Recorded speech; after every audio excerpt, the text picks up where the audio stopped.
John, the first chapter. I'm sorry, Luann, we're going a different route. John, the first chapter. I'm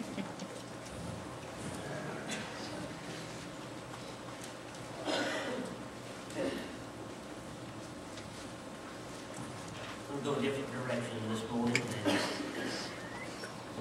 I previously thought I was going.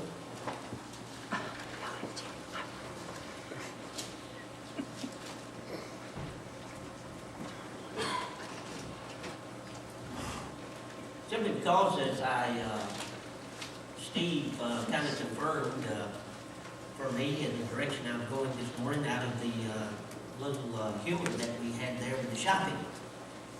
As Pam and I had the opportunity over the past weekend or so just to travel around just a little bit, take a look, and begun receiving a lot of different things in the mail on different prices and introductory offers and this, that, and the other. And it seems that everybody seems to be so price conscious, especially with gas going up and down, and mainly up. Amen. And it has come down 4 cents, but thank God for that. That is a little savings, but we've become so price conscious in most areas of our lives. And of course, you know, the healthcare system is in ruins, and it seems that the Social Security system is in ruins, and it seems like the statistics on the Senate and Congress is at its lowest point ever in the history of the United States. As far as favoritism, I think it's down about 13% approval for both Senate and Congress. And taxes just seem to go up, even though the presidents elect or those that are running for Democrat and Republican seem to keep promising that we're going to see some relief. I think they're mainly talking about road age. I'm not sure they're talking about a tax cut. I don't think they're. I don't think that's even in the picture for most of them, if any of them. But being price conscious is something, especially at this time of the year, when a great deal of shopping is going to take place, especially that shopping that took place after Thanksgiving. People getting up at 12 o'clock midnight and going to stores this time opened up in the Spartanburg area earlier than they ever opened up. Most of them had opened up previously at 5, 4 o'clock in the morning, 4 or 5 o'clock in the morning. Many of them changed their habit of opening up at that time and opened up at midnight. Midnight to 12 the next day for the big shopping arena. So we're seeing changes in many hundreds and thousands of people go out for that, for those bargains, if you will, in those areas. But I found out one thing in my in mine and Pam's financial welfare and our statistics in our own household. When our outgo exceeds our income, and it has on an occasion or two over the 37, 8 years we've been married, when our outgo exceeds our income, our upkeep generally becomes our downfall. That's the situation that we find ourselves in, as many of you real estate agents can tell us, in the housing market. That's basically what took place. The banks are just basically taking advantage of the poor getting poorer, and the rich getting richer. That's all it is in the nutshell. Right. If you really think about it, that's all that's happening. They loan money out at 100% of the total cost of the value, and then second mortgaged it, knowing without a shadow of a doubt that these people were going and doomed to fail within the first 6 months of their life. Amen? Amen.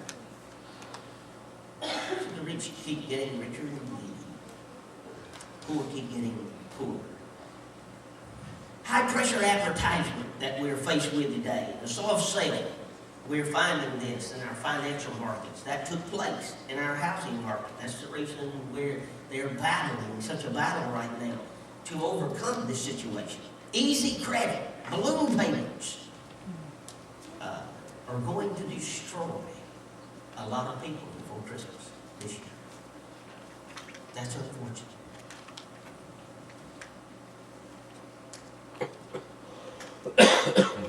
Now these people have the opportunity to say yes or no.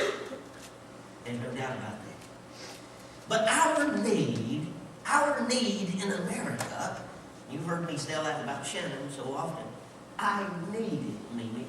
In most cases, we don't need it.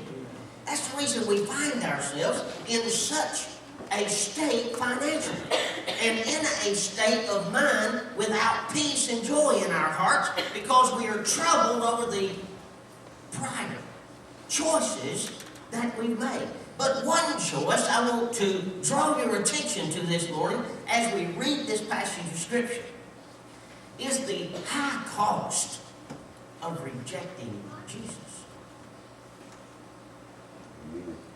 The high cost of rejecting Jesus. John 1. You stand as we read, beginning at the 6th verse.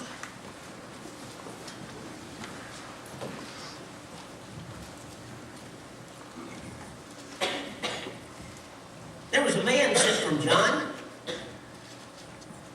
There was a man sent from God. Now I got my glasses on, I can see it. Whose name was John. This man came for a witness, to bear witness of the light, that all through him might believe. He was not that light, but he was sent to bear witness of this light. That was a true light, which gives light to every man who comes into the world. He was in the world, and the world was made through him. And the world did not know him. He came into his own, and his own did not receive him. The high cost of rejecting Jesus. But as many as received him, to them he gave the right to become children of God, to those who believe on his name, who were born not of blood, nor of the will of the flesh, nor the will of man, but of God. And the Word became flesh, and dwelt among us. And we beheld his glory, and the glory as of the only begotten of the Father, full of grace, full of truth. Amen? You may be seated. There's a lot of ways in our lives that we can reject Jesus. Think about it just for a moment. Have you rejected Jesus this week? You may be sitting here with us this morning. You may be visiting with us this morning. If you are, we welcome you into our church, God's church. We're happy that you are here. We would be even more happier if you know Jesus Christ as your personal Savior. Because you see, we're a church of Jesus Christ, not of the Latter-day Saints. Church of Jesus Christ, period.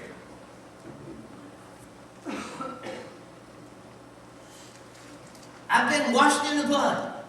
I've been born again. I'm glad that I have a home in heaven. That Jesus is preparing for me when he gets ready for me to come. I'm happy today that I know that fact. I had the opportunity on many occasions to reject him in my earlier age.